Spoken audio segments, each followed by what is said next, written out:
കൃഷ്ണ. ഇനി നമുക്ക് നോക്കാനുള്ളത് 5ാമത്തെ ശ്ലോകമാണ്.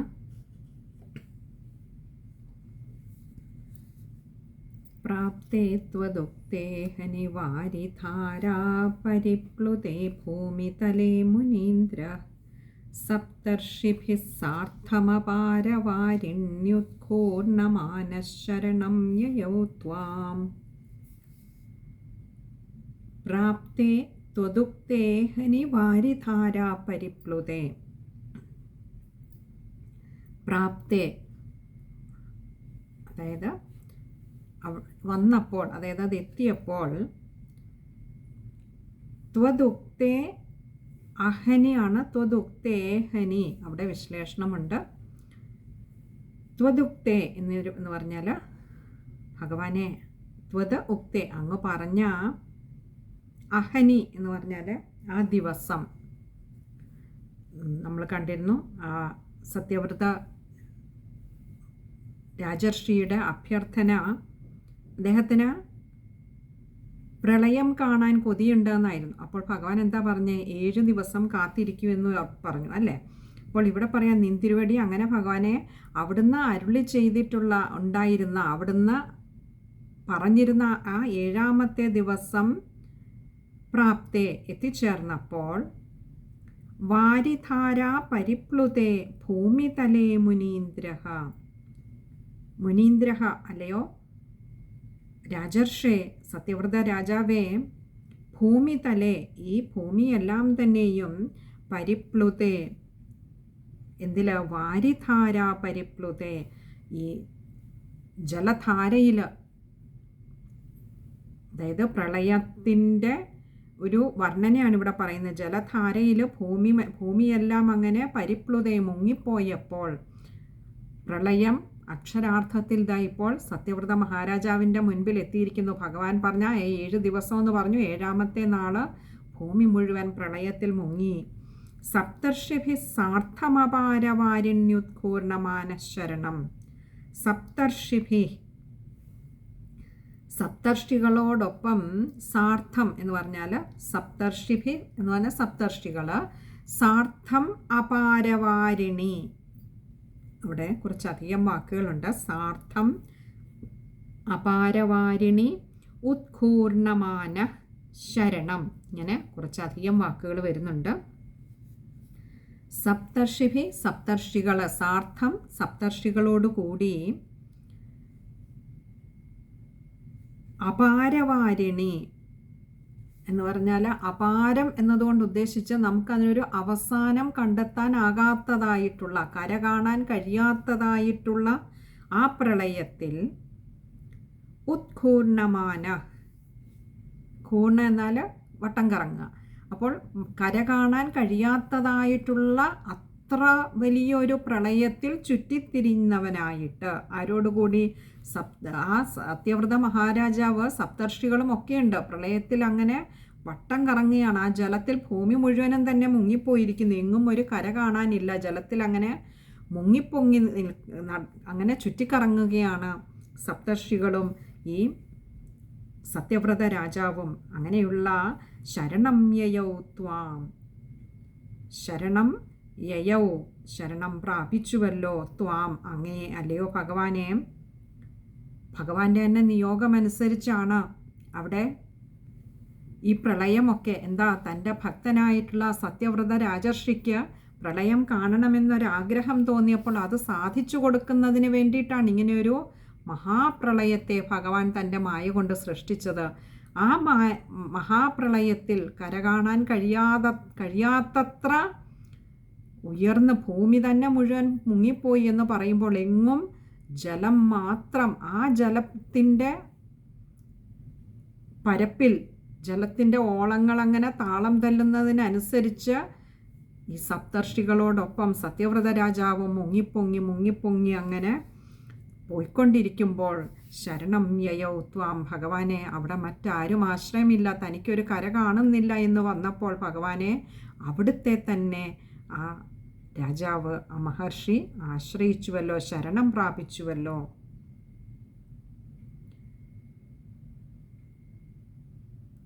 നമുക്ക് ആ ശ്ലോകം ഒന്നുകൂടി നോക്കാം.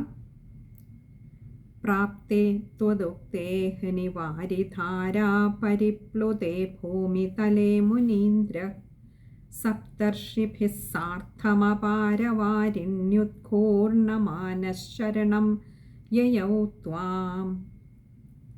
ശ്ലോകം വായിക്കുമ്പോൾ ശ്രദ്ധിക്കേണ്ട കാര്യങ്ങൾ. ത്വദുക്തേഹനി, അവിടെ വിശ്ലേഷണമുള്ളത് കൊണ്ട് യകാരം നീട്ടിയെടുക്കുക.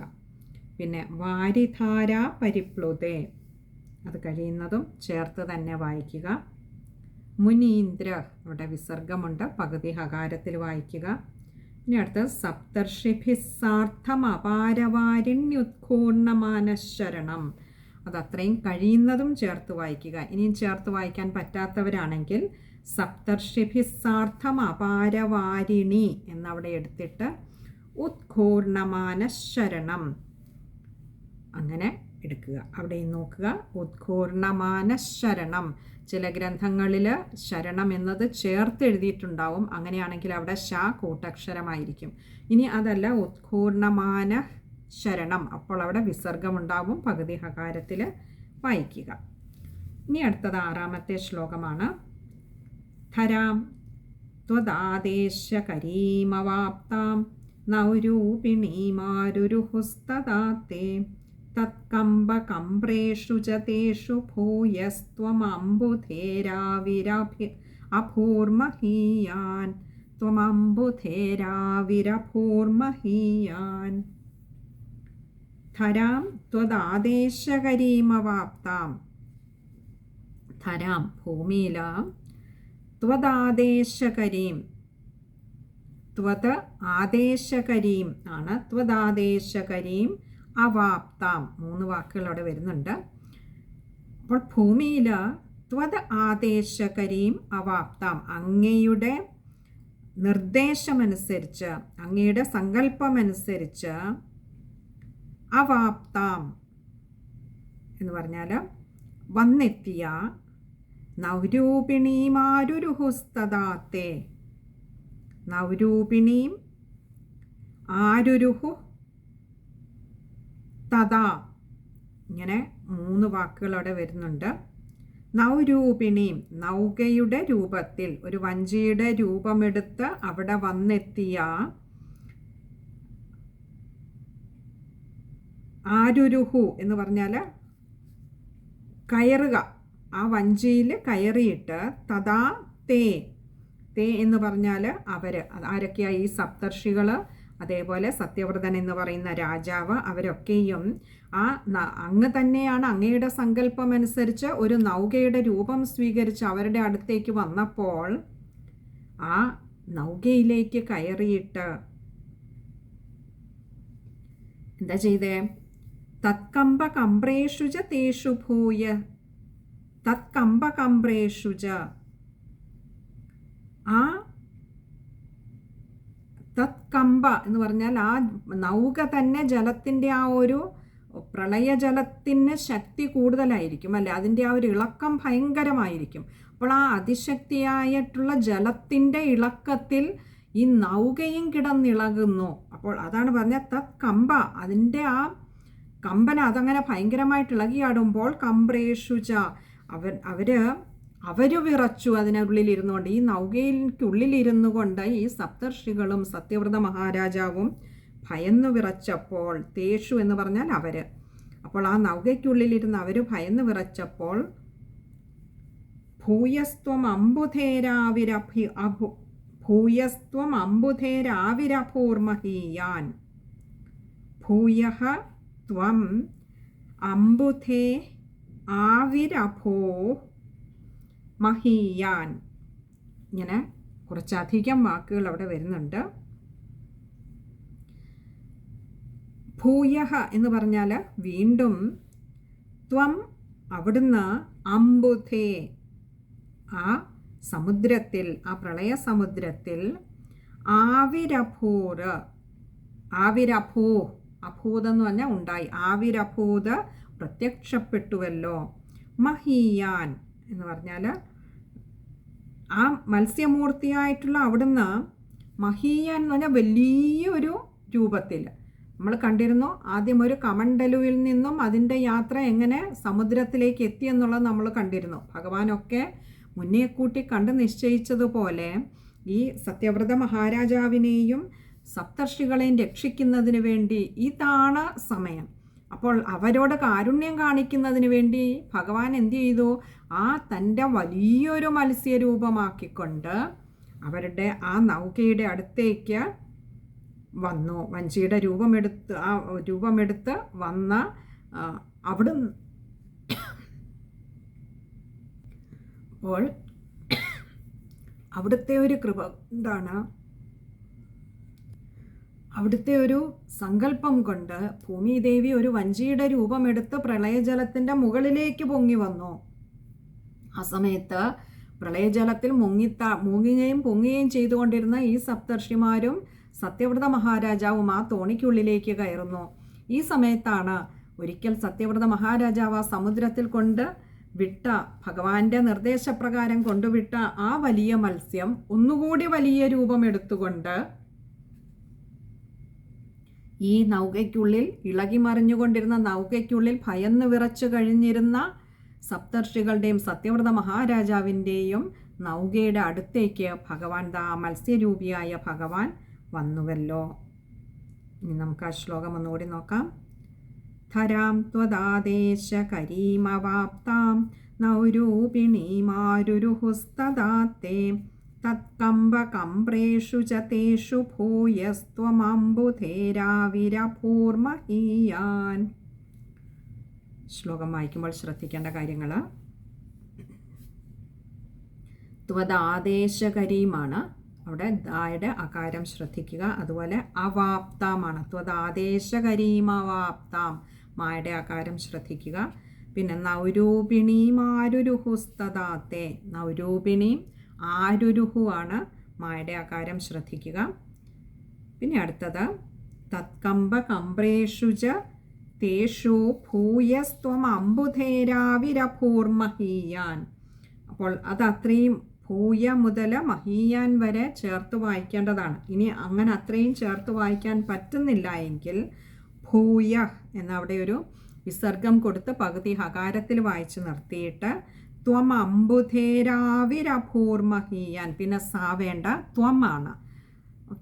ഇത്രയും കാര്യങ്ങളാണ് ആ ഒരു ശ്ലോകം വായിക്കുമ്പോൾ ശ്രദ്ധിക്കേണ്ടതായിട്ടുള്ള. അതുപോലെ ത്വം അംബുധേര, ത്വം അംബുധേ ആണ്, അംബുധി എന്നാൽ സമുദ്രം.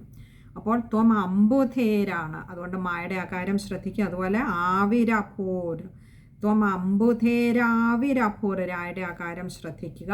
മാ കൂട്ടക്ഷരമാണ്. ഇത് ഇത്രയും കാര്യങ്ങളാണ് ആ ഒരു ശ്ലോകം വായിക്കുമ്പോൾ ശ്രദ്ധിക്കേണ്ടതായിട്ടുള്ളത്.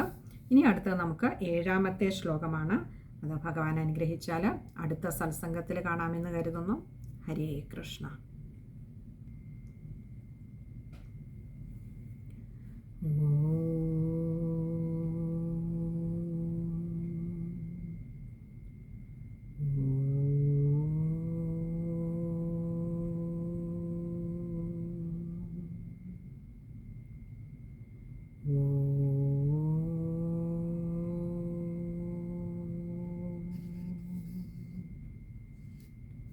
ഹരേ കൃഷ്ണ. ഇനി നമുക്ക് 7ാമത്തെ ശ്ലോകമാണ് നോക്കാനുള്ളത്. ജഷാകൃതിം യോജനലക്ഷദീർഘാം ദധാനമുച്ചൈസ്തര തേജസം ത്വാം നിരീക്ഷ്യ തുഷ്ടാ മുനയസ്ത്വദുക്ത്യാ ത്വത്തുംഗശൃംഗേ തരണിം ബബന്ധോ. ജഷാകൃതിം യോജനലക്ഷദീർഘാം, ജഷത്തിൻ്റെ ആകൃതിയുള്ള, ജഷാകൃതിം മത്സ്യത്തിൻ്റെ ആകൃതിയെ എടുത്തിട്ടുള്ളവനായിട്ടുള്ള ഭഗവാൻ, യോജനലക്ഷദീർഘാം 1,00,000 യോജന വിസ്താരമുള്ളതായിട്ടുള്ള മത്സ്യത്തിൻ്റെ ആകൃതിയെ ദധാനമുച്ചൈസ്തര തേജസം, ദധാനം ഉച്ചൈസ്തര തേജസം, ദധാനം എന്ന് പറഞ്ഞാൽ ധരിച്ചവന്. അപ്പോൾ അങ്ങനെ ഇത്രയും വലിപ്പമുള്ള 1,00,000 യോജന വിസ്താരമുള്ള ഒരു മത്സ്യത്തിൻ്റെ രൂപം ധരിച്ചവൻ. ഭഗവാനെ സംബന്ധിച്ചിടത്തോളം മത്സ്യം എന്ന് പറയുന്നത് ഭഗവാന്റെ ബൃഹത്തായ ആ വലിപ്പത്തിൻ്റെ മുൻപിൽ ഒന്നുമല്ലെങ്കിലും ഇതെഴുതിയ ശ്രീമേൽപ്പത്തൂർ നാരായണ ഭട്ടതിരിപ്പാടിൻ്റെയും കേൾക്കുന്ന നമ്മുടെ ഓരോരുത്തരുടെയും ഓരോ ഭഗവത് ഭക്തരുടെയും കണ്ണിൽ അത് വളരെ വലുപ്പമുള്ള ഒന്നാണ്. അപ്പോൾ അങ്ങനെ 1,00,000 യോജന ദീർഘമുള്ള വിസ്താരമുള്ളതായിട്ടുള്ള മത്സ്യത്തിൻ്റെ ആകൃതിയെ ധരിച്ച ഭഗവാൻ ഉച്ചൈസ്തര തേജസം,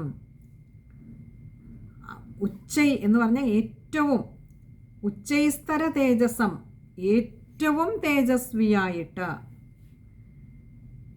ത്വാം അല്ലയോ ഭഗവാനെ അവിടുന്ന് നിരീക്ഷ്യ തുഷ്ടാമുനയസ്ത്വദുക്ത്യ, നിരീക്ഷ്യ കണ്ടിട്ട്, ആ നിന്തിരുവടിയെ ഭഗവാനെ കണ്ടിട്ട്, തുഷ്ട അത്യധികം സന്തോഷത്തോടു കൂടി, മുനയസ്ത്വദുക്തിയ, മുനയഃ ത്വദുക്തിയ, മുനയഃ എന്ന് പറഞ്ഞാൽ ആ സപ്തർഷികളും സത്യവ്രത മഹാരാജാവും, ത്വദുക്തിയ അങ്ങയുടെ, ത്വത ഉക്തിയ അങ്ങയുടെ കൽപ്പന പ്രകാരം, അങ്ങയുടെ നിർദ്ദേശമനുസരിച്ച്, ത്വത്തുംഗശൃംഗേ തരണിംബബന്ധോ, ത്വത്ത് തുംഗശൃംഗേ അങ്ങയുടെ, അങ്ങിപ്പോൾ മത്സ്യ രൂപത്തിലാണ് വന്നിരിക്കുന്നത്, വലിയൊരു ഭീമാകാരനായ മത്സ്യത്തിൻ്റെ രൂപത്തിൽ വന്നിരിക്കുന്ന അങ്ങയുടെ തുംഗശൃംഗേ, അങ്ങയുടെ ആ ഒരു ഉയർന്ന കൊമ്പിൽ, തരണിംബബന്ധു, തരണി എന്നാൽ നൗക, ബബന്ധു ബന്ധിച്ചു.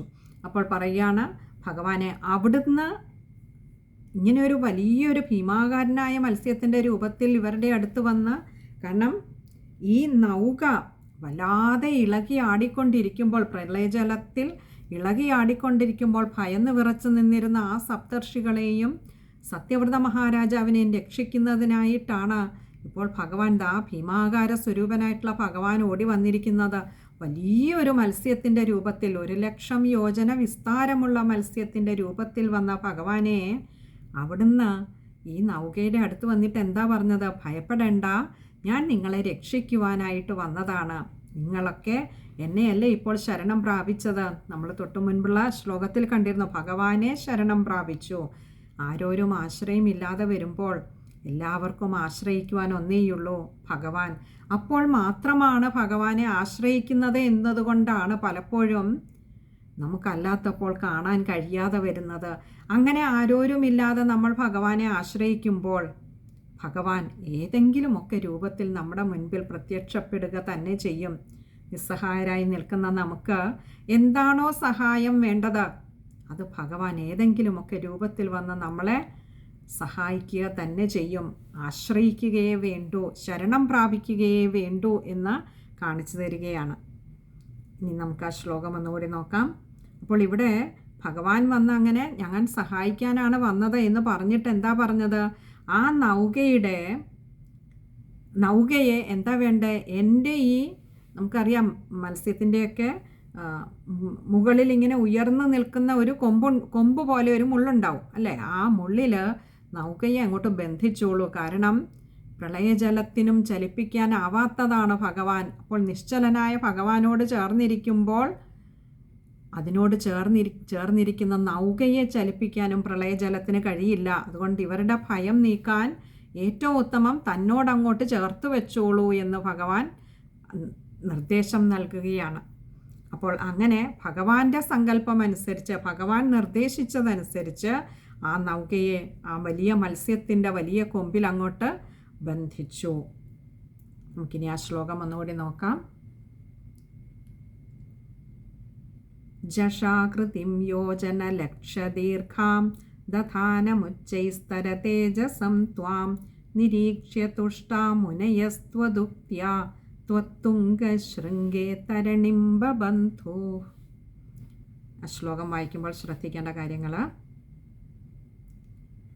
ദധാനമുച്ചൈസ്തര തേജസം, ദധാനം അതുകൊണ്ട് മായുടെ ഉകാരം ശ്രദ്ധിക്കുക, ദധാനമുച്ചൈസ്തര തേജസം ത്വാം. പിന്നെ മുനയസ്ത്വദുക്ത്യ, ത്വത് ഉക്ത്യ,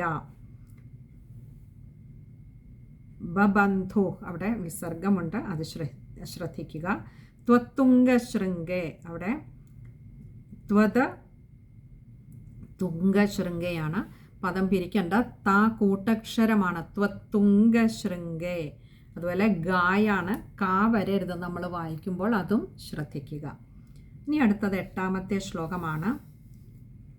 ആകൃഷ്ടനൗകോ മുനിമണ്ഡലായ പ്രദർശയൻ വിശ്വജഗദ്വിഭാഗാൻ സംസ്തൂയമാനോ നൃവരേണ തേന ജ്ഞാനം പരം ചോപദിശന്നചാരി.